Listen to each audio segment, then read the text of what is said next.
जो हल्के हैं ये हार चुके हैं, रिजल्ट आज ही आ गया। लेकिन रही इस फैसले की बात, तो मैं बिल्कुल जा रहा हूं चैलेंज करने। मैंने PP80, PP71 और NA82 3 हलकों से कागजात नामजदगी जमा करवाए। जो ही मेरा नाम आता गया अल्हम्दुलिल्लाह, तो लोगों ने इतना प्यार दिया, इतनी मोहब्बत दी, पोस्टें लगाई, और उसके साथ साथ जब सर्वे हुए तो 90% अल्लाह ताला के फजल से मेरे हक में रिजल्ट था और बाकी ये लोग थे। वो क्यों थे?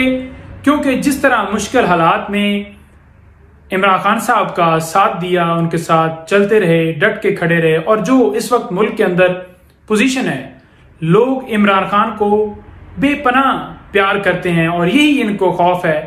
जिस तरह ये आपने देखा कि चाहते हैं कि नॉमिनेशन पेपर छीने जाएं, लोगों के तायद कुनंदे, तजवीज़ कुनंदे उठाए जाएं, इनको इलेक्शन में ना उतरने दिया जाए। और उसी तरह से ये चाहते हैं कि जो खान साहब के खिलाड़ी हैं, जो कप्तान के टाइगर्स हैं, फ्रंट फुट, या जिनके हवाले से जानते हैं कि ये इनकी पोजीशंस जो हैं वो स्ट्रांग हो सकती हैं या स्ट्रांग हैं, तो इन्होंने यही सोचा कि उनके पेपर्स जो हैं वो बगैर किसी जवाब के रिजेक्ट किए जाएं। तो जो यहां पर मुखालफिन थे, उनके अंदर वो लहर जो उठती हुई नजर आई कि जो वो परेशान थे, तो हमें इतला सारी मिलती रही। आज सुबह मैंने ट्वीट किया कि मेरे पेपर रिजेक्ट करने के हवाले से इंतजामिया के ऊपर प्रेशर डाला जा रहा है। रेवेन्यू डिपार्टमेंट, एक्साइज डिपार्टमेंट, दूसरा तीसरा सबको एक्टिव किए। किसी तरीके से 9 के जो पेपर हैं वो एक्सेप्ट नहीं होने चाहिए।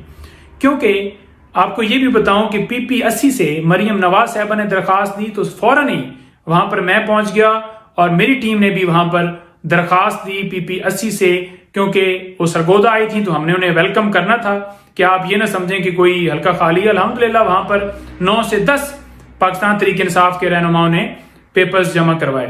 तो उन्होंने मेरे पेपर बगैर किसी वजह के रिजेक्ट कर दिए। मैंने अब वो देखा है, तो उसके अंदर ये है कि हमने इनको बुलाया है तो ये आ नहीं सके। 27 तारीख को और 28 तारीख को 2 दिन, 27 को सरगोदा में सलाहुद्दीन साहब के पास गया। उन्होंने मेरे पेपर क्लियर कर दिए। उन्होंने कहा आपको बिल्कुल आने की जरूरत ही नहीं है, 30 तारीख को लिस्ट में आपका नाम होगा।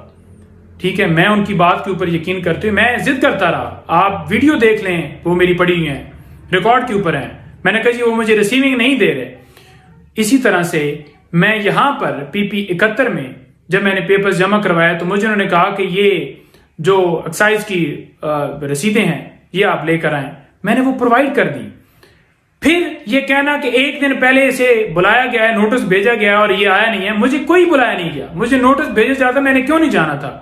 जब मैं पेपर जमा करवाने के लिए चला गया हूं और मैं तमाम अपनी तफसीलात आपको दे रहा हूं, तो मुझे फिर भागने की क्या जरूरत है भाई?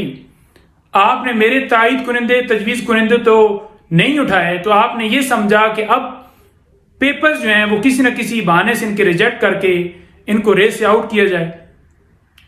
तो हम नहीं जानते, कौम नहीं जानती, पूरे पाकिस्तान में यही हाल है। मैं देख रहा था लिस्ट कि जिन लोगों के पेपर रिजेक्ट हुए हैं, तो मैं हैरान हो गया कि अगर आपको इतना ही खौफ है तो फिर आप इलेक्शन क्यों करवा रहे हैं? फिर आप मान जाए ना हार। होता तो ये है ना कि आपने मुकाबला करना है, तो ये सियासत है ना, सियासी मैदान के अंदर मुकाबला करें। ये तो आपने कबूल कर लिया, आपने हार कबूल कर ली, आपने मान लिया कि भाई वोटों से हम इनका मुकाबला नहीं कर सकते। मैं ये कह रहा हूं कि आए ना, फिर वोट किस लीजिए, क्योंकि ये मुकाबला जो है ये सियासी मुकाबला है। ये तो वोटों का मुकाबला है ना कि किसको लोग वोट देते हैं। आप पेपर के पीछे पड़े हुए हैं, तायद कुनंदों के पीछे पड़े हुए हैं, आप कैंडिडेट्स के पीछे पड़े हुए हैं। तो हमें पता है कि जिन लोगों को खौफ था, जो ही हल्के में नाम आया, मुझे सारी इतला है कि किन लोगों ने कॉल्स वहां पर की कि इनके पेपर रिजेक्ट होने चाहिए। मेरा उनके लिए यही मैसेज है कि आप ये जो हल्के हैं ये हार चुके हैं, रिजल्ट आज ही आ गया। लेकिन रही इस फैसले की बात, तो मैं बिल्कुल जा रहा हूं चैलेंज करने और इंशाल्लाह अपने पेपर जो है वो एक्सेप्ट करवाऊंगा और एक्सेप्ट करवा के फिर आपको बताऊंगा और कहूंगा कि आए जरा मुकाबला करें मेरा।